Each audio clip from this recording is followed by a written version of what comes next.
Well, I've saved the hardest one for last. Okay?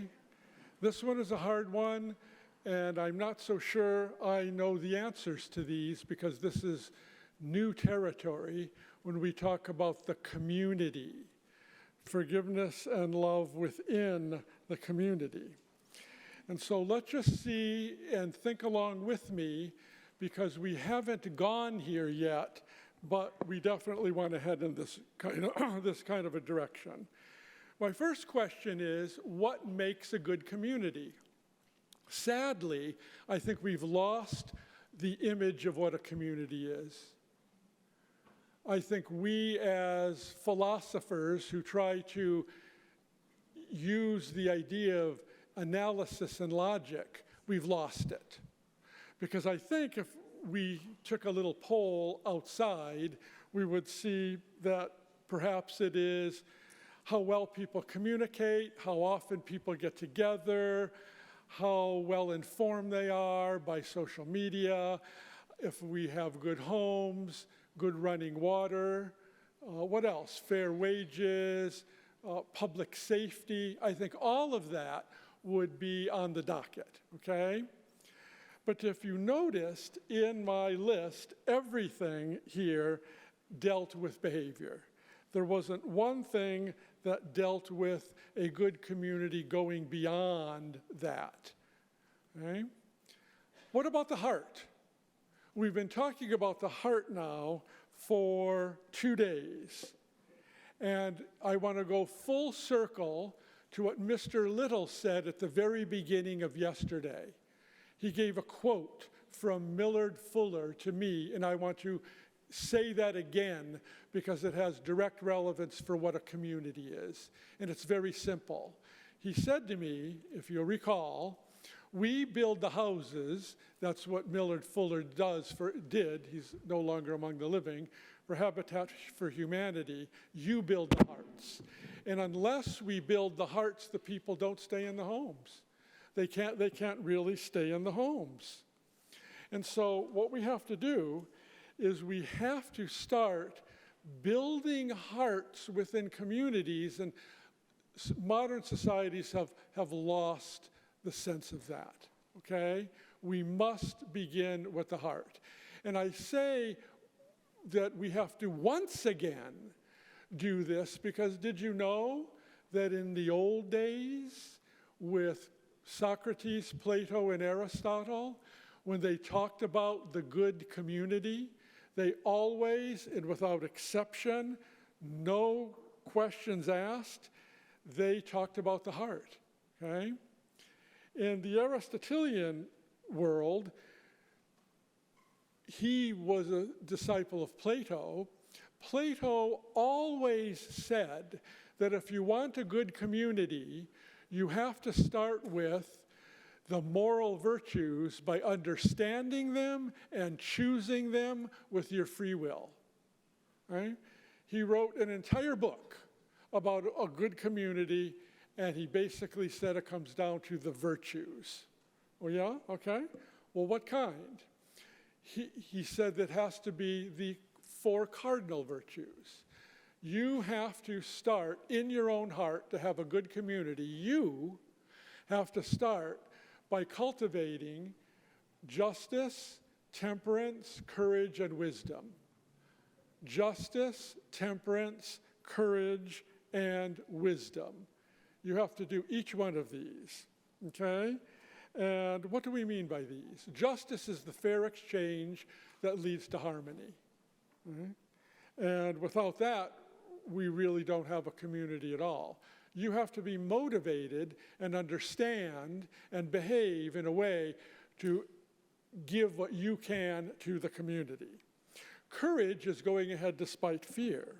Wisdom is knowing the right move at the right time at the right place. Right? And temperance is balance, where you lead a balanced life where you're not excessive in how you live your life.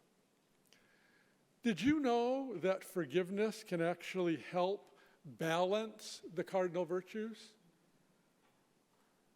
The ancient Greeks never talked about this at all, but I have come to realize in thinking about it that if you are going to inject heart into community, not just good buildings, not just good running water, not just a fair wage, okay, but you respond with good justice and courage and temperance and wisdom, you can actually get that out of whack. Aristotle, in his Nicomachean Ethics, talked about virtues always being bounded by two vices, every one of them. Justice is bounded by caving in to oppression or dominating others, and there's a balance between those two. Courage is hiding under the bed as the vice, or reckless bravado, as opposed to going in reasonably despite being fearful. Okay? Temperance is bounded by not doing enough and doing so much it kills you. Right? And wisdom is complete ignorance to thinking you know it all. When we are terribly angry with other people, we can get out of whack with the four cardinal virtues. For justice, you now want power. For courage, you want reckless bravado and want to steamroll somebody. Temperance is gone, and your wisdom is clouded by hatred. Forgiveness helps. Think about this. It helps bound the four cardinal virtues in a temperate way, where now your justice is more reasoned and more reasonable. You're more wise with your wisdom, and your courage doesn't get out of whack here, right? Agape love can help us with this idea of harmony. If you and I are loving others, now maybe what we can do is have this greater harmony, which really is what justice is according to Plato. And if we have that, we are likely to see the worth in others, therefore we won't steamroll them with our reckless bravado, we won't dominate them with our power, we won't be inharmonious because we're always trying to win, right? So the question is, can agape and forgiveness be embedded in communities? Can agape love and forgiveness be embedded in the heart of the community? That is what's on my heart. That is what is very difficult as you and I leave one another today. How can we actually make forgiveness and agape a part of our actual communities that are there for our good, for good running water and good heating and cooling and good wages with justice, temperance, and courage and wisdom, right? How are we going to do that? I suggest the 3 S's. The 3 S's of start, support, and sustain. Start, support, and sustain. All right? Where? In families, schools, workplaces, houses of worship? How do we start, support, and sustain so that we have a community that is not just of material goods, but also of the heart? Well, let's start with the first S, start. We've already begun. We have our conference here. We have actually begun this. This is grassroots here today.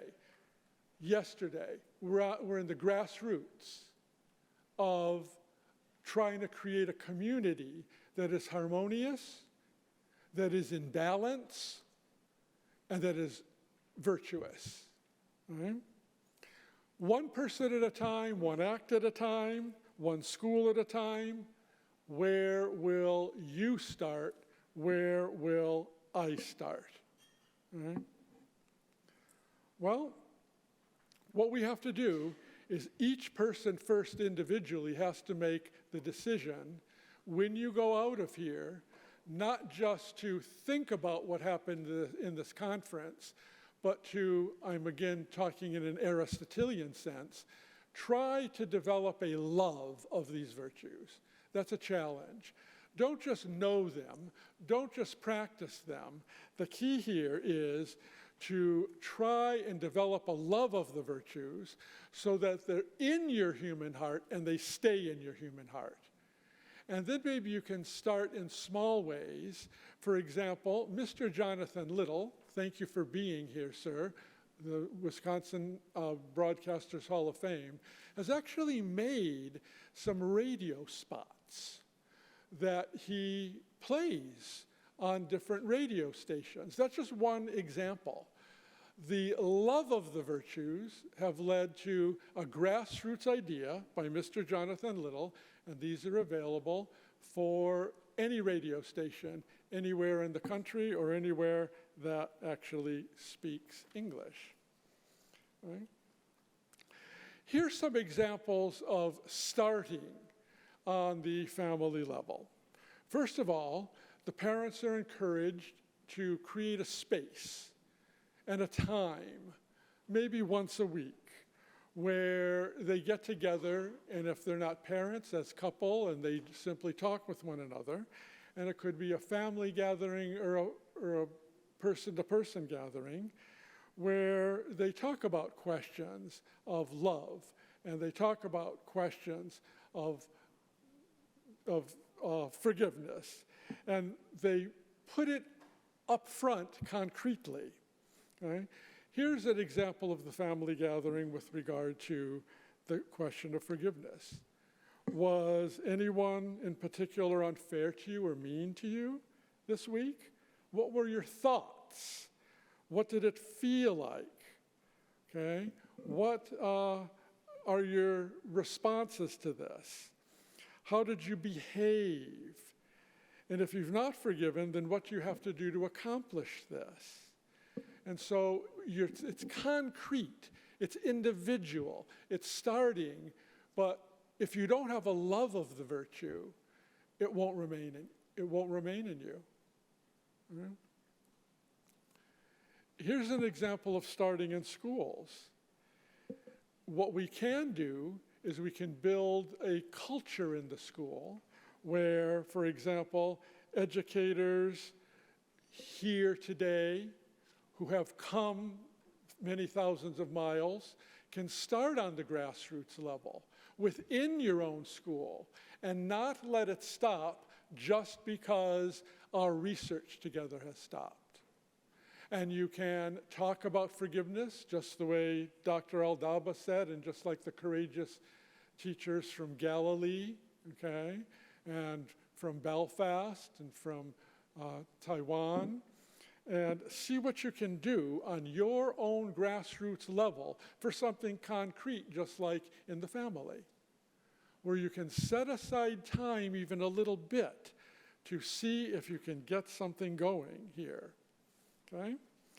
So the second S, other than start, is support. And this one worries me. I'll be very honest with you. This one worries me a lot, because I have been in the game of forgiveness for 37 years.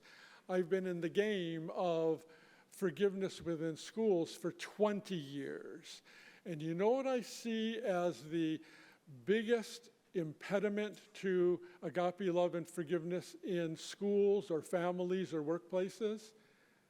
Fading of the idea. Fading of the idea happens a lot. People start with the euphoria. They start with an adrenaline pump, and then 2 to 3 years, it's old, and you're not continuing to walk the journey. Remember yesterday someone asked, let there be light.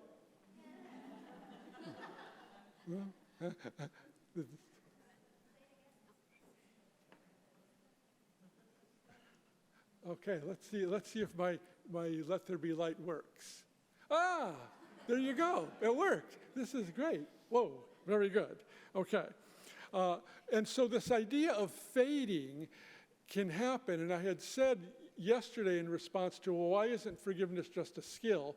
Because a skill is something you do right now with a particular effect, and forgiveness and agape are more like a journey. Well, what happens is, once you're several miles into that journey, what tends to happen is you seek another journey. You don't stay on the path. And so with the second S of support, I want to give you a heralded major warning. This is 37 years talking, and 20 years talking being in the trenches of forgiveness education. Don't let it fade. Right? Aristotle taught me that if you keep practicing these virtues and they get inside of you, they can become part of your identity. And when they're part of your identity, he said, the mark of maturity is when you develop a love of the virtues. That's my challenge to you. Can you walk out of here and develop a love of these virtues so that you stay on the journey even when the backpack gets heavy or the backpack gets empty and you're getting a little bored? Can you stay on the path? That is the biggest impediment I have ever seen. It actually hasn't happened to me, and I'm shocked. Okay, I don't know what the word boredom means. Okay, it's interesting, the ancient Greeks didn't have a word for boredom, which I find interesting. Okay? I don't know what boredom is, because I have worked on these virtues long enough where I do have a love of them, and that's why I'm here today. Right? It hasn't faded in me, and I don't want it to fade in you, but that is the biggest impediment to your planting any of this anywhere in the world. Right? And so please, please, please remember this point. Okay? One way you can start supporting is by going on to a website that our team has built through the John Templeton Foundation funding. Thank you, John Templeton Foundation. It's called, believe it or not, agapeloveandforgiveness.com. Okay? That should be easy enough to remember. Do any of you have the interest, the time, the motivation, and the energy to join us on this? And if you do, you can support one another in this, and you can plant the idea of agape love, you can plant the idea of forgiveness, and support one another. Right? I think that's really, really important. So think about that. So we have start and support is the one we trip up on all the time. What about sustain? What about sustain? What about staying on the journey to the end? What do? This is a big one, and it's the hardest one in terms of starting it. Right? The hardest one in staying on is fading. But now, the question to me, this is the burning question for me. How do we plant forgiveness within systems? How do we do it? How do we actually do that so we can actually sustain this? And I've given it a lot of thought, and I don't know really the answer to that, how we're going to do that. But here's some thoughts. First of all, you and I have to develop a norm that virtues are actually important as they were in ancient Greece. We have lost that. We have actually lost that in modernism because we talk about more behavioral strategies like building the home and not the heart, like having good running water but not the heart. And both are important. I am not disparaging homes and running water. I'm not saying either or, I'm saying both and. But modernism has chosen only one side of the equation. When was the last time you heard the word virtue before you came to the conference? Except for those of you who are teaching it for 14 sessions. When was the last time that you heard it in modern society? It's not a norm. We do have norms that happen all the time and they do change. I have some examples here, like cigarette smoking is bad. That was not the case in 1960, Right? If you look at any films from that era, they have people, sitting around talking with one another, smoking, because it was a fine norm. And now we have a norm, and you don't see it in films, and you don't see it if you walk around our campus, that cigarette smoking is not good for you. It has become a norm. And so norms can occur. Restorative justice in corrections is a new norm. And that's happened in the last 20 years, where it's not just punishment, it's also rehabilitation through dialogue. That has actually happened. And given that that has happened, my question to you, and it's a burning question, how can we come up with two norms? Number one, a good community does adhere to the physical needs of people, but at the same time focuses on the heart. What's the heart of the matter? Okay? How can we combine the two again after 3,000 years?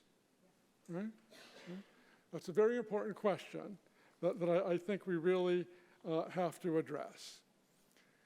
And then the second question is, how can we get certain kinds of virtues like forgiveness and agape love to be part of that norm? How can we do that? It's a burning question for me, and I wish I knew the answer, but it does start with ideas. The idea that restorative justice is important as punishment is started with an idea. So we have an idea here that we need to recombine materialist well-being, and with that alone, we don't suffer well. We keep looking for the materialist solution. That we can combine those two, and then how do we come up with the idea that agape love and forgiveness are worth our time to go to the wall for these? How do we do it? Right? Well,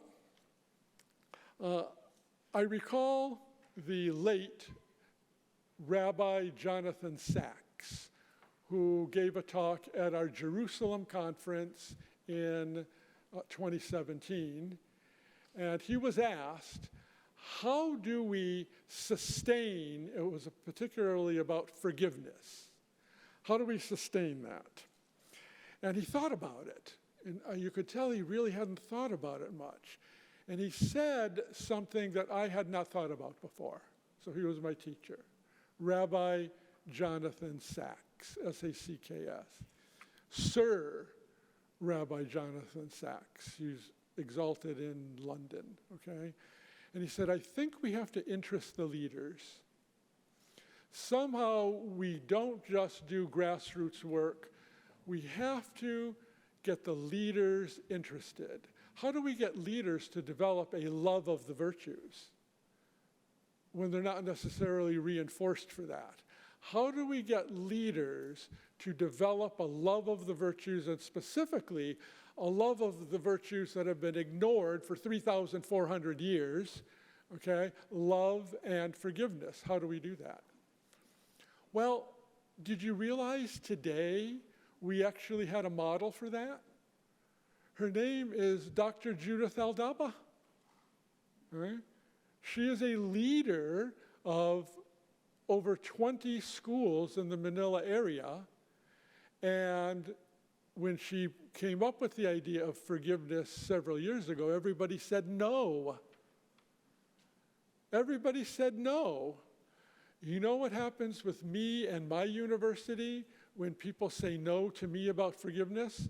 That's usually the end of it. The door's shut, okay? Not for me, but for those who might want to fight with me, all right? Judith Aldaba didn't take no for an answer.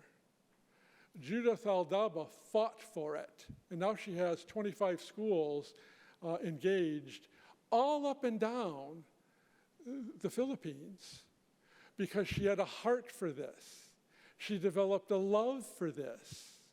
And in that, she is sustaining that which could have died very, very easily. Thank you, Rabbi Jonathan Sacks, for being my teacher. Thank you, Dr. Judith Aldaba, for being my inspiration. All right? Yeah, thank you.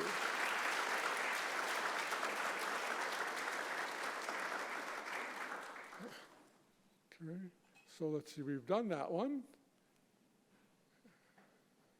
Okay, now how about this idea of houses of worship? Schools and houses of worship. How do we do it? Well, Judith has already given us an idea, but here's some thoughts on this. We can introduce forgiveness into schools and workplaces and houses of worship, for example, by bringing in speakers twice a year, by talking about it in response to certain kind of themes that are happening in schools or workplaces when there are conflicts. You could put it in your bulletin for the business. You could put it in your bulletin in your house of worship. And you can start planting the seed you see, but don't let it fade, because you might start putting some quotes. And we have some quotes in the brochure that Jacqueline Song so masterfully put together. Thank you for that, Jacqueline. And you could put some of those into your school or your house of worship or your business. And you can definitely make progress in planting a norm that this is worthwhile, and see if as to use Dr. Coleman's ideas, the acorn can grow into the oak trees. None of these ideas from these previous slides focus on start, support, or sustain are going to continue unless we really focus on them hard, and then we have an even greater challenge. And that even greater challenge is, once we've established forgiveness within a community, and you can do it concretely in bulletins, 2 or 3 talks a year, that type of thing, to start slowly, what about cross-community focus? That's the one I said I'd wait on, and so I want to talk about that right now. I don't think we're going to get much progress in cross-community agape love and forgiveness until we change our own heart on the individual level to develop a love of these virtues on the individual level, develop it as norms within our own community, support within our own community, and then sustain within our own community. I think it all starts in the human heart and in the heart of the community. But once we have done that, and here's where we're actually heading, and we are in conversation with one granting agency that sees this, okay? And we are thinking of doing this kind of thing in possibly Burundi and in South Africa, in Taiwan, and in some other areas of the world, where there is community-to-community conflict. And what it is this idea of groups forgiving other groups.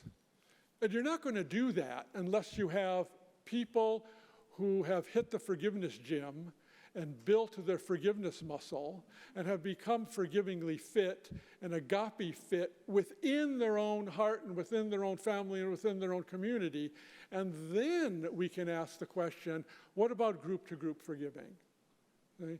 And we're interested in Africa because there are histories of different local communities that have been at war, that have not gotten along, and they're not so large that we can't deal with them. They're smaller.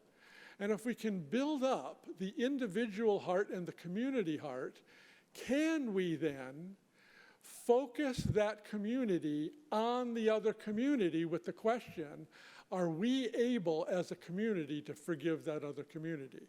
By not disparaging them, be open to dialogue, be open to the possibility of seeing them as more than their history, possibly entering into slowly talking with one another to build up trust, and it's going to take a while, because in some of these cases, the conflicts have gone on for a very long time. But it starts within the human heart. Start, okay? Then support, and then sustain, and then we can ask the more abstract and difficult question that's not going to work unless we're forgivingly fit, unless we're agape love fit. And that's the next frontier, ladies and gentlemen, right there. Group-to-group forgiveness. That's why I shared the secret with you yesterday of why we're starting with the children. Remember what the secret was? That the children's hearts grow up to be excellent philosophers of agape love and forgiveness, so that then they can form communities that might be able to forgive and love other communities. But I don't want to wait that long. I'm greedy. I think we actually could start tomorrow in adult communities. It might not have the same effect as when we're dealing with children who are truly excellent philosophers and develop a love of the virtue. But can we develop these virtues deeply in adults' hearts now so that they really can start reaching out community to community? I think so. And I'm really hoping this granting agency will see this, because we have people in South Africa ready to go. We have people in Burundi ready to go, okay? We have people in other areas of the world. We have people in Central City, Milwaukee, just down the road, okay? One person's name who's going to be standing by me is named Sylvester Jackson. Have you ever met him? Okay, yeah, okay. And so let's see what happens with this. The big challenge is many people don't know nowadays what a good community is. Okay? We've lost that, and that worries many. We've lost that sense, and so it's hard to get this to grow if we don't know what it is. And I quite frankly, I'm worried about that. But I'm hoping we can pass this onto our children as well. And here's my cause for hope. Agape love hasn't made as much progress as forgiveness has in the last 30 years, but we now have people who are scientists, philosophers, theologians, people of belief, people who are atheists, who can all sit around and understand what forgiveness and agape love are. Right? Where before this, the scientists would have dismissed us out of hand. We've got good data. The scientists are listening, at least some of them are now. We can all sit down together. The scientist, the atheist, the humanist, the pastor, the rabbi, the imam, and we can all understand what agape love is and what forgiveness is. We can all do that. We can all apply it similarly, but with the accidents, according to Aristotle, not meaning stumblings, but with the richness of cultural difference. But we have to understand what they are. We have self-help books built. We have curriculum guides built. We now have this website built. And we have a lot of materials in place. Do we have the heart in place? That's the big question. And that's what I leave you with. How can you build the system by first developing a love of the virtues? And you know what? We can't afford to wait. Thank you.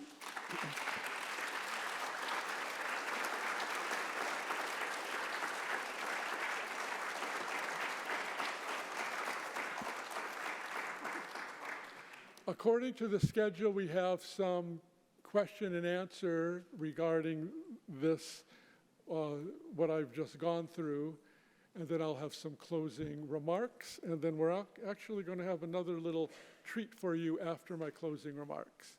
Tali. Hi. Thank you, Robert.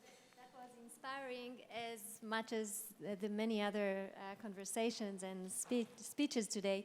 I had other questions earlier, but as you were speaking now, I had to share a story. I was in another conference just 3 weeks ago on restorative justice, and there was a panel on inter-community peace building. And there were two amazing women standing in the panel. One is Jewish from Israel, the other is Palestinian from Palestine. The Israeli woman, Robbie Demlin, lost her son by a sniper, a Palestinian sniper. And she told a terrible story about how she lost him. And the Palestinian woman, Laila al-Sayed, lost her 6-month-old son in an Israeli military raid in the building where they lived. He breathed smoke, and they couldn't make it to the hospital on time because of the bridges. Mm-hmm. And she was telling her story, and the whole audience was crying. You know, I was crying almost now. But both of them spoke about forgiveness. And both of them spoke about their decision to get rid of anger because it was not helping them. And they established a parents circle for peace and forgiveness. And there are, I think, about 60 people, Palestinian and Jewish, that are collaborating together, speaking together, getting to know each other, and meeting the other's humanity. I think this group needs to come here and to enjoy this hospitality and just make the connections, teach, and share their knowledge and their experience. I think that's great. And obviously 60 is the beginning of a community. I mean, it's a fairly large community, and you never know where that's going to go, because restorative justice itself started very small, and now it's spreading. And so that's a very interesting example of two people's hearts changing. Now they have 60. Now let's have 60 times 10, 60 times 1,000, because we have to establish it as a norm. That's my pressing concern. Question. My name's Jeremiah. So when you think about scaling a movement, people usually go to scalable things like technology. There's been a lot of sort of increasingly definitive research in the last few years that and in social media in particular, what tends to grow and rise to the surface is hate and mistrust and criticism, right? It's sort of, the technology by its very nature tends to promote those things. So trying to grow a movement which is trying to do in some ways the opposite, is there any role for those technologies in a movement like this, or must it be done entirely outside of technologies which by their nature tend to promote its opposite? Okay, I think that's a great question. How can we use technology? I was with Mr. Thomas Walker, who just received the International Forgiveness Institute's award at lunch, and his area is technology. Right? It used to be radio, but now it's communication through podcasts and the like. And he suggested to Alexandra, who's with us today, that we start making short podcasts of about 10 minutes each. And he says we're going to do 10, so I'm going to be obedient to that, if Alexandra, you want to do that. And to start planting the ideas in short bursts. We have Jonathan Little's radio 1-minute kind of promotionals. And I think we need to hit that a lot harder than we have been. And I think he's right. I think it's visionary, and it is very different from what happens in technology these days. I mean, here's just an example. I do essays for a national social science magazine that will go unnamed. And most of us who are on this do essays once or twice or 3 times a month. And there are comments, a comment section. And those comments have gotten so nasty that the national magazine cut out all comments. And it's because it's so easy to be mean because we don't know who you are, and there's a norm that it's okay to be nasty. Well, Mr. Thomas Walker said, how about we start making some of these podcasts now that are very positive on agape love and forgiveness? Well, Alexandra is a pro at the podcasts. I'll do my best to be obedient to what seems to be the case, and you just tapped into what we were talking about at lunch. Here, we'll do our best.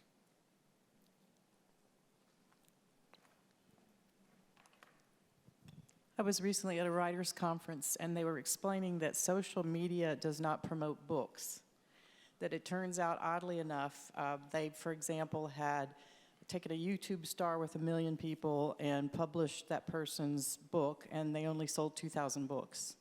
And so some of the social media doesn't correlate to a one-on-one relationship with the audience. And that included Facebook, Snapchat, Instagram, YouTube. What does sell is newsletters, because people have to sign up because they want to hear from you. And I suspect there are a lot of writers in this audience, and if there's a way to promote people to sign up for your content that has to do with agape love, forgiveness, does the IFI have a newsletter, on and on. So that shocked me. I thought it would have been Facebook, but it turns out newsletters sell content. Oh, that's very interesting. Thank you for being my teacher on that. I had no clue. And see, that's why we're in a new part of our journey. And I think that's exciting because we don't quite know where we're going, but if we keep at this journey, we're going to find the right way. So thank you for sharing that. I had no clue.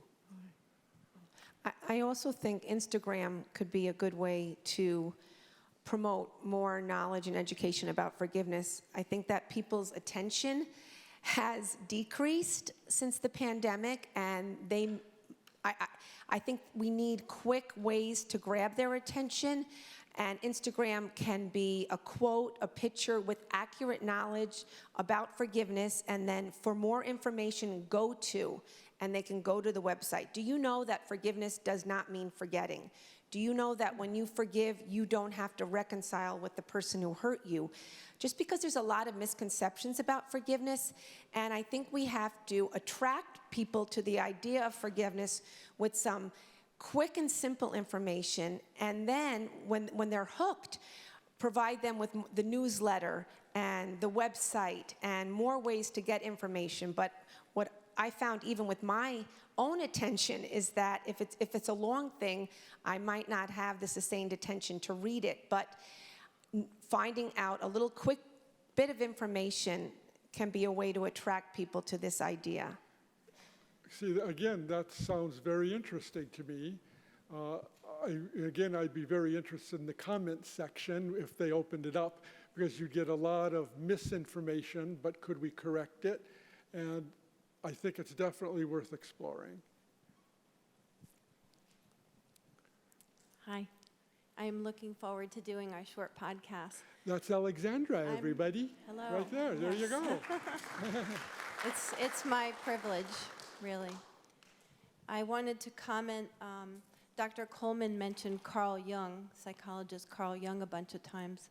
And I want to mention a story that one time a woman wrote him and said, "What should I do with my life? Can you give me advice?" And he said, "Your unconscious knows what the next thing is." And all of us, we come from all different walks of life, different careers, different geographical areas, and we have our own little communities, and we know what that next thing is. And often the next thing is really small and mundane, just like Dr. Aldaba. Probably her first thing might have been like, oh, let me send an email to this principal. It's just one little thing. And for my podcast, I asked my mother if she would buy me a microphone for Christmas. She was like, a microphone? So it just started with that, but it took years before I actually made it happen. But it was one little thing at a time. So that's what I wanted to share. Okay, that's definitely inspirational. Thank you for that.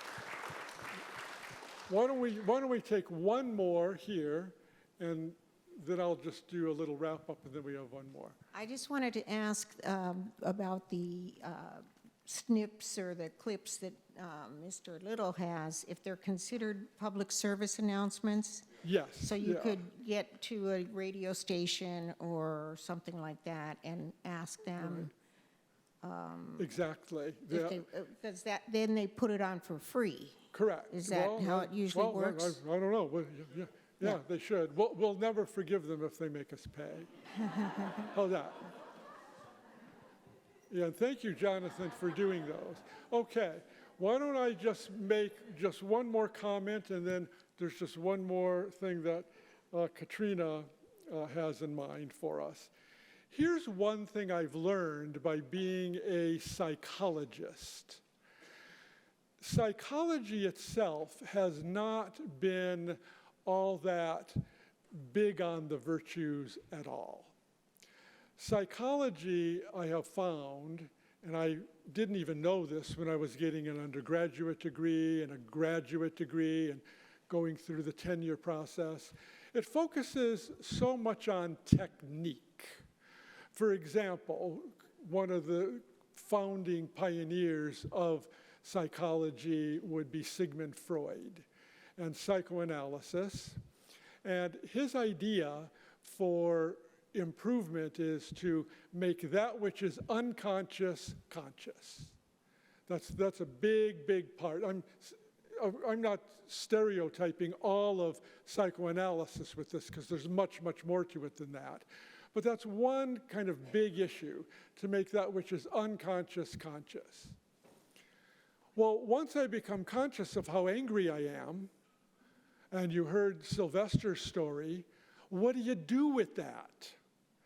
But psychology went so far as to simply get my conscious awareness there, and that's supposed to be healing, right? And I don't think that goes far enough. Another example is B.F. Skinner's behaviorism. If we're having problems, we should look for different ways of being reinforced, or look for different models to imitate. But that's really just simply being tossed and turned by the waves of reinforcement and punishment. What about once you are conscious, for example, of how angry you are because of how you've been mistreated, applying the virtues of agape love and forgiveness? That actually has been pretty much missed within psychology. There has been a gaping hole within psychology, and I was never aware of it until I started studying forgiveness. And so even though psychology has been around since about 1892, we're just beginning to discover the importance of these virtues. So we're really in pioneering territory in an area of science called psychology that somehow has missed out for the most part. So you and I are onto something quite new, because if I wanted to add to making that which is unconscious conscious, I would say once I realize that, and I realize how fuming I am with my uncle, I now have a new response of the heart that literally could heal me of my resentment. And consciousness itself isn't necessarily going to do that.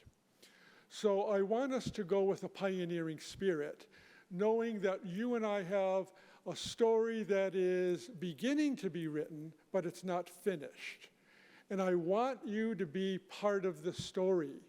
And I want you to help move it along so that this becomes a more natural part of psychology, a more natural part of just simply family interactions, a more natural part of what happens in prisons, right? And in building homes for people. I would like you to be on this journey with me, start, support, and sustain. So with that, I am ending my part, but now I'm going to turn it over to Katrina, who has one more issue for you.